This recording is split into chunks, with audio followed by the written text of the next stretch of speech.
Hello အားလုံးပဲမင်္ဂလာပါဒီနေ့ကတော့ monthly မြို့မှာထိုင်းလို့ကောင်းတဲ့ My Hero ဆိုတဲ့လက်ဖက်ဆိုင်လေးကိုတွားခဲ့တဲ့ blog လေးပဲဖြစ်ပါတယ်အားလုံးပဲ like ခဲ့ကြပါအောင်နော်ဒီဆိုင်လေးကကားပါကင်လဲကျဲတယ်အဲကွန်ကန်လေးရှိတော့ထိုင်ရတာတော်တော်လေးအဆင်ပြေပါတယ်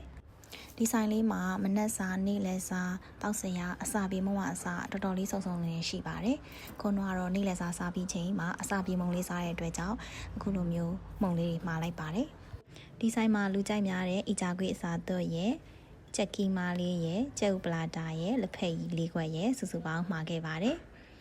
ချက်ကီမာလေးကတော့လည်းအေးပြေတယ်စားလို့လည်းအဆင်ပြေတယ်ချက်ကီမာဆိုရင်တပွဲမှာ9000ပဲကျဲဥပလာတာလေးလည်းကောင်းတယ်လက်ဖက်ရည်ကတော့အရသာမန္တလေးကတော်တော်ရသာကောင်းတယ်လို့ပြောရမယ်လက်ဖက်ရည်ဆိုလို့ရှိရင်လည်းတော်တော်လေးရသာကောင်းတယ်ဒီမှာသူတို့လူကြိုက်များတဲ့အီဂျာခွေးအစားတုပ်ကကြတော့အရသာလေးကကောင်းတယ်နည်းနည်းတော့အီရယ်ပေါ့နော်သူကအဲ့လိုအချင်းလေးနဲ့တွဲစားမှ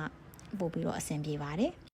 ဒီဆိုင်လေးရဲ့ထူးခြားချက်ကကလေးကစားကွင်းလေးပါထည့်ပေးထားတဲ့အခါကျတော့ကလေးတွေပါလာတဲ့ customer တွေကတော့တော်တော်လေးအဆင်ပြေရပေါ့နော်ကလေးတွေစော်တာကိုကြည့်ရင်ကိုရီးယားစားရင်းနဲ့တော်တော်လေးအဆင်ပြေပါတယ်အစားတော့လည်းစုံတယ်စားလို့လည်းကောင်းတယ်နေရာထိုင်ခင်းရလည်းကျယ်တယ်ဝန်ဆောင်မှုလည်းကောင်းတယ်ဆိုတော့ခေါင်းတော့ဒီဆိုင်လေးကို rating 8ပေးလိုက်ပါတယ်ရှင်နောက်ဗီဒီယိုလေးမှာပြန်လည်ဆုံတွေ့ကြမယ်နော် bye bye